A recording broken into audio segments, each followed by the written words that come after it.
consumed Norzelia as its three powers, the Kingdom of Glenbrook, the Duchy of Esfrost, and the Holy State of Hyzant, contended for the realm's salt. But through the efforts of House Wolfort, the violent chapter of the realm's history that began with the discovery of salt crystals was brought to an end.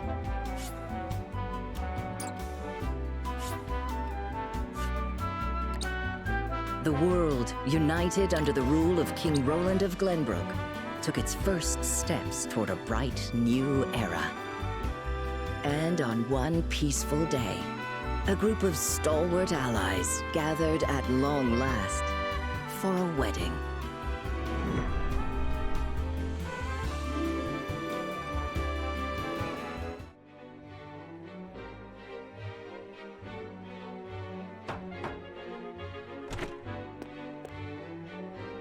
Lord Serenoa, Lady Frederica would like a few words with you before the ceremony.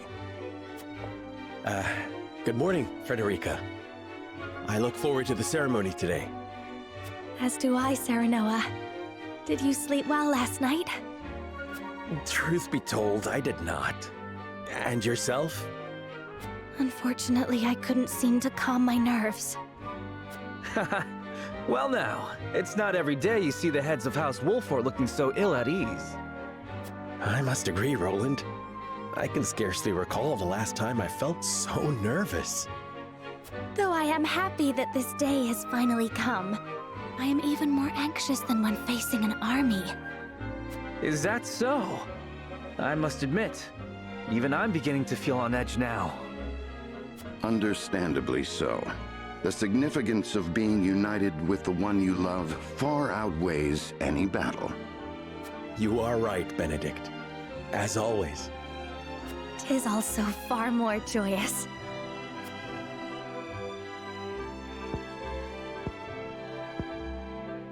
Frederica, there is something I must tell you before the ceremony. What is it?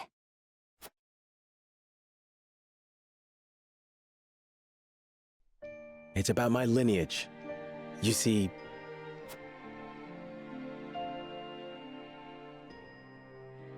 I had no idea.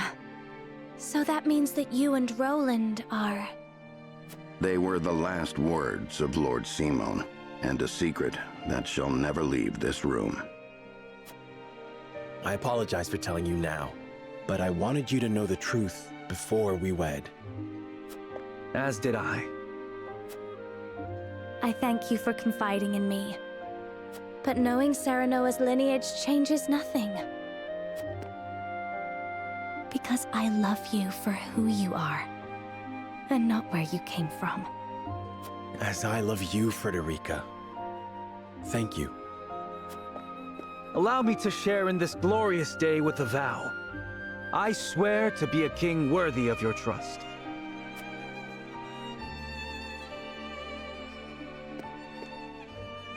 Lord Simon, Lady Destra, King Regna, if only you were here to see this.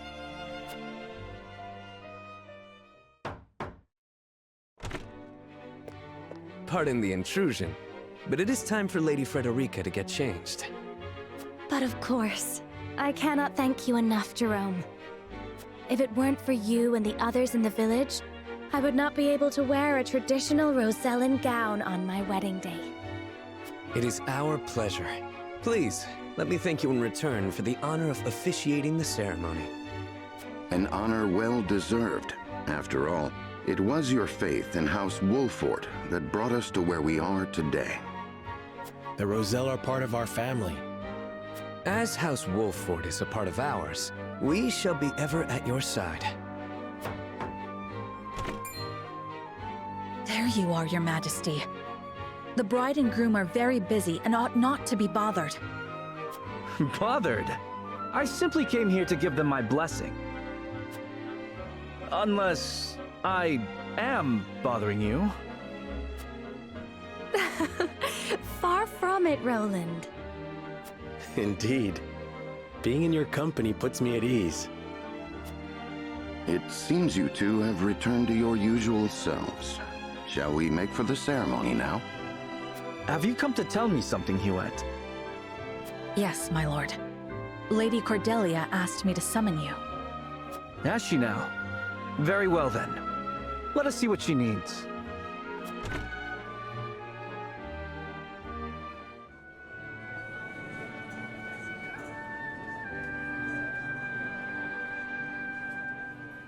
Elsewhere, guests began to arrive in great numbers, each eagerly awaiting the ceremony.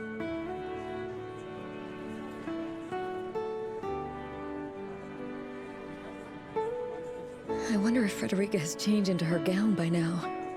I pray her nerves haven't gotten the best of her. Perhaps I should see how she's faring. This ain't like you at all, Gila.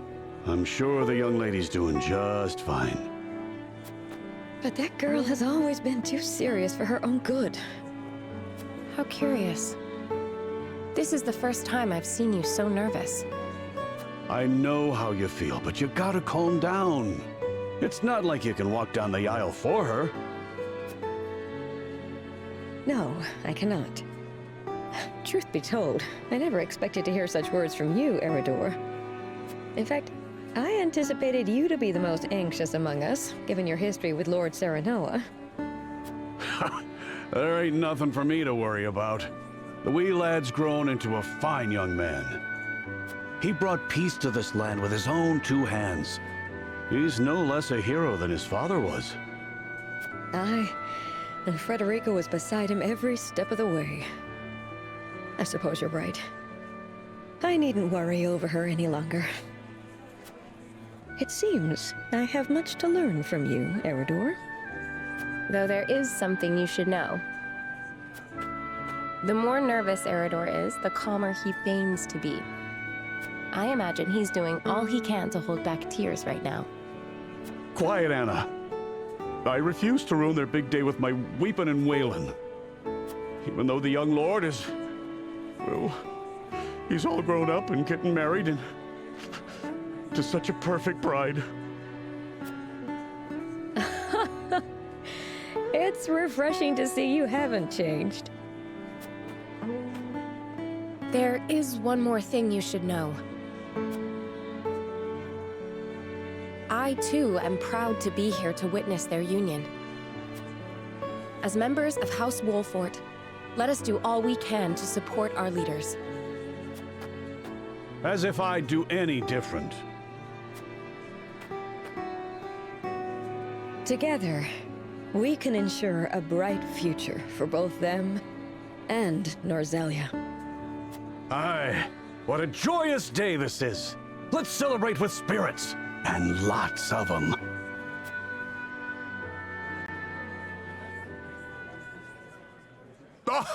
Oh, Master Claris, Master Archibald, let us toast to the bride and groom.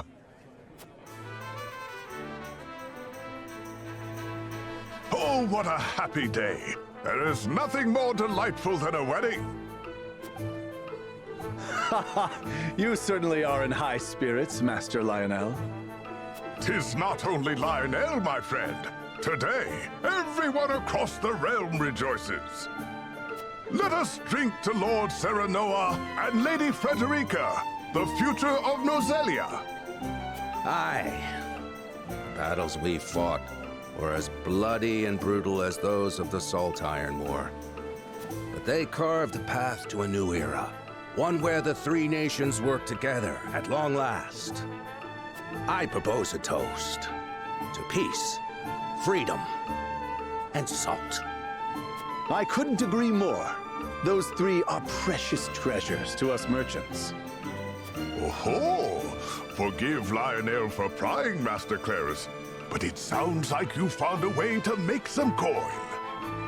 How keen you are. Now, I tell you this in confidence, but... have a look at this plate. It is a new type of earthenware that utilizes salt in its glaze. My, what a sheen. I've never seen anything like it. A salt glaze. Yes, Lionel thinks this will sell very well. It certainly is beautiful. But I imagine it cost quite the fortune. Or so one would think. In truth, very little salt is used in its making, and the more salt crystals are excavated, the cheaper salt becomes. Aha! So the glaze is far less expensive than it seems. But people still consider salt to be a great luxury. Which means pretty plates like this one could be sold for a tidy sum. Just so. Customers will gladly loosen their purse strings for such luxuries, and merchants can fill their coffers with the profit. A golden opportunity for buyers and sellers alike. Lionel would be a fool to let it pass him by. Ah, Master Claris, pray listen, for Lionel has just had a stroke of genius. Let us add the emblem of House Wolford to this plate and sell it as a memento of the occasion. A fine idea. There would be no shortage of demand for such a precious item. We must speak to the craftsman straight away. Goddess be good. Continue on like this, and misfortune is sure to find you both. The war is over, Master Archibald. There is only good fortune to be had these days.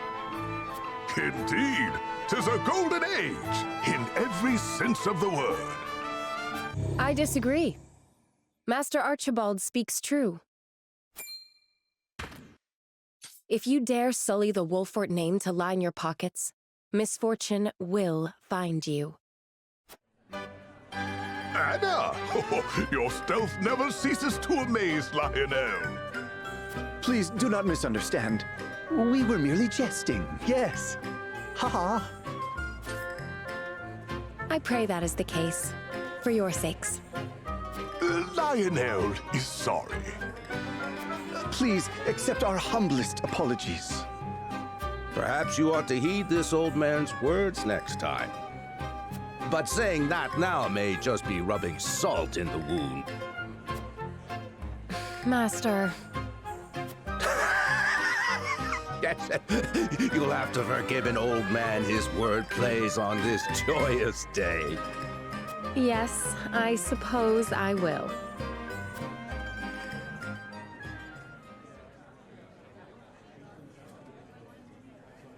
The hall is alive with the jovial chatter of its guests. That joy, however, is not shared by all in attendance.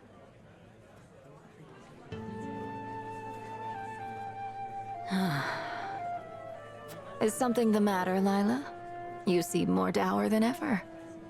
I apologize. I suppose it unbefitting of the occasion. Let me guess what's troubling you. It's a certain little boy, isn't it?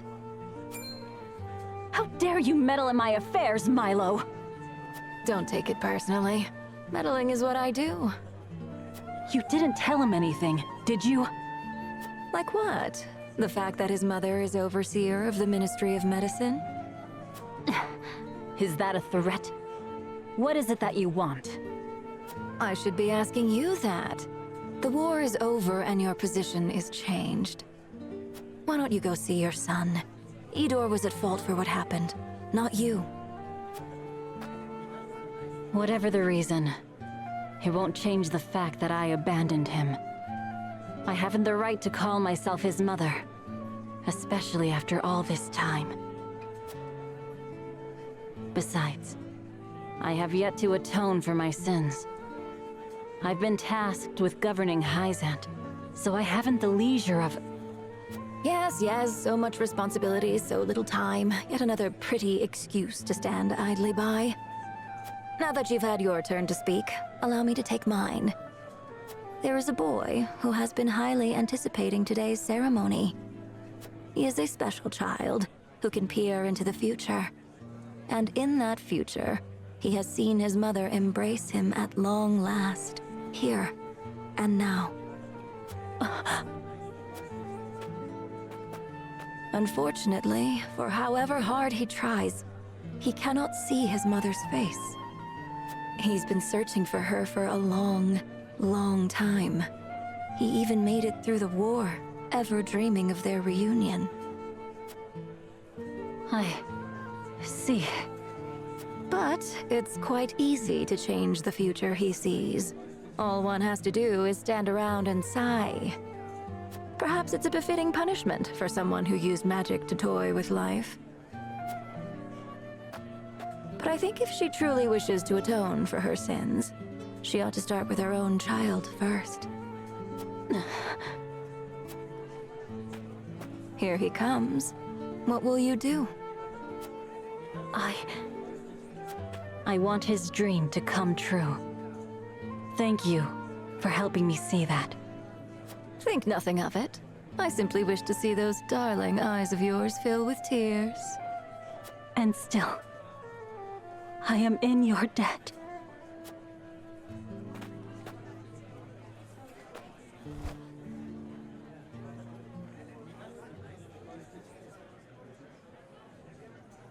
Lila and Quahog are reunited at last. As the two share in a prolonged hug, a mother and father watch from nearby. I see. I did not know Lila's son had joined House Wolfort. I'm so happy for you, Quahog. Lila must be over the moon right now. You are Hasabara, yes? That I am, Lord Svarog. A tavern keep and proud member of House Wolfort, too. Sorry you had to see me crying like this, and on such a happy day. I lost my boy in the war, you see, so sometimes I just can't help myself. You needn't apologize. I understand all too well how you feel. Our children are our future, and nothing is sadder than losing them. I'm sorry for your loss, Lord Svarog. I have only myself to blame for his untimely death. Not a day goes by that I do not think of what I could have said or done differently. I know. But there's no change in the past, no matter how much we want to. Hello, Lord Svarog. Hasabara? You are? Please, call me Ians. I'm a member of House Wolfort and a blacksmith by trade. One of the hardest workers I've ever met, too, and that's saying something. He's got real promise when it comes to smithing, and never shied away from a fight. Yes, I have heard tell of his achievements. What can I do for you, young man? Actually, I should like to learn Esfrost's ironworking techniques. I once studied at the archives in the Grand Duchy, but the war put a quick end to that.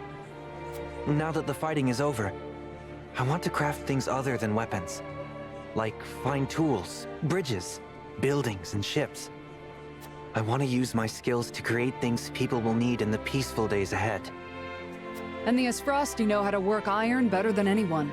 I can't tell you how impressed I was by that death knell. Indeed. And there's no telling what wonders the three nations can accomplish if they work together. New technologies will open the door to new possibilities. Just imagining what we could achieve fills me with unbridled excitement. My apologies. I seem to have forgotten my place. A humble blacksmith like myself has no right to ask such a favor of you. For showing me how brightly your passion burns, I will accept no apologies. I shall make the arrangements right away. The future is in the hands of the ardent youth.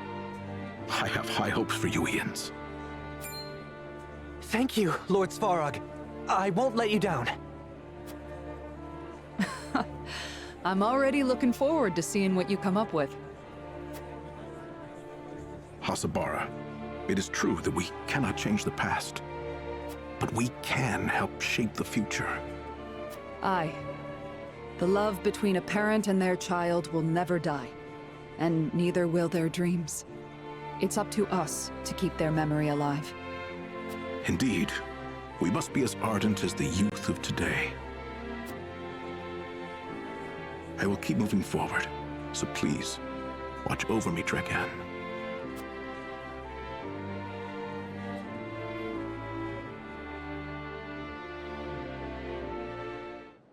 While the other attendees are immersed in their thoughts, Cordelia spends her time in a quiet corner of the venue away from the crowd.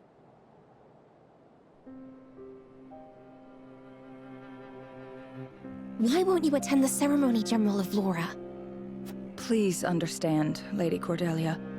Though the battle may be over, the fact remains that I led the invasion of Glenbrook. I have no right to be present on such a joyous occasion. That's not true. So please don't say that. I appreciate the sentiment, but my answer is still the same. I shall stand guard outside the hall. General of Laura. Ah, here you are, Cordelia. Shouldn't you be getting ready about now? You wouldn't want to be late. Brother, please tell General of Laura to attend the ceremony.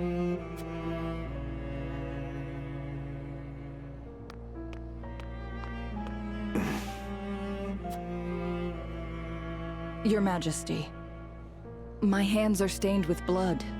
I do not belong at a wedding that symbolizes a peaceful future. You aren't the only one with a bloody past. Everyone here has fought long and hard to make it through the war. I too have slain my share of enemies, but not because I wanted to. And I hope I never have to do so again. You feel the same, don't you? I do. I've had more than my fill of war. It is not the soldiers who are to blame, but the rulers who give them orders. It was our ambition and negligence, our doubts and hatred that forced your hands.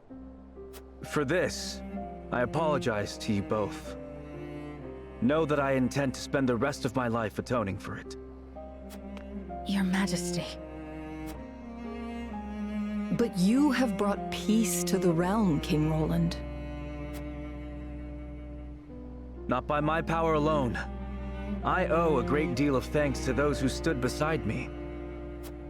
That includes you, General. Your Majesty. And now, on this beautiful day, my dearest friend is getting married to the love of his life.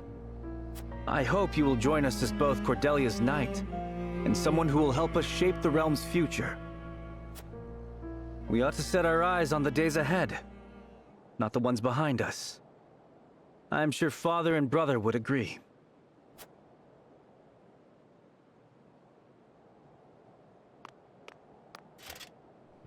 Understood. It would be my honor to attend. Oh, thank you, brother. Come, General of Laura. The ceremony's about to begin. We must think of how best to congratulate the happy couple.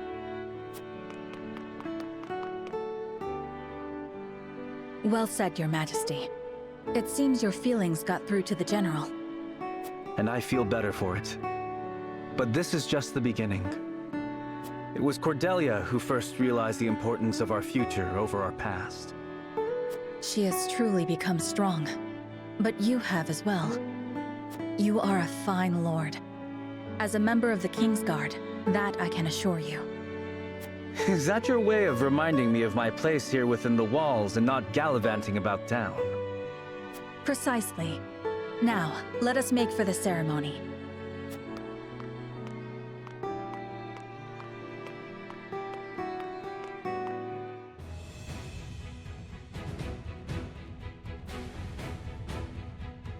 Serenoa, I am ready now.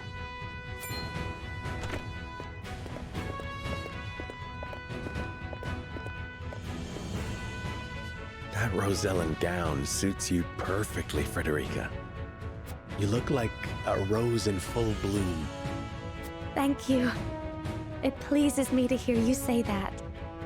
But I am a wild rose no longer. I am your bride, and a woman who carries the future of Norzelia upon her shoulders. I shall think of the new era before us as I walk beside you on the path we have chosen. Together. So long as you are at my side, I can continue on however far. let us work together to ensure the path we have chosen is the right one. But of course, that is the way of House Wolford. My friends, it would appear the young couple is ready to begin. Without further ado, let us commence the ceremony.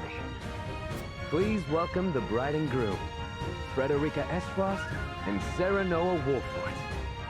Shall we, Frederica? Aye, Sir Noah.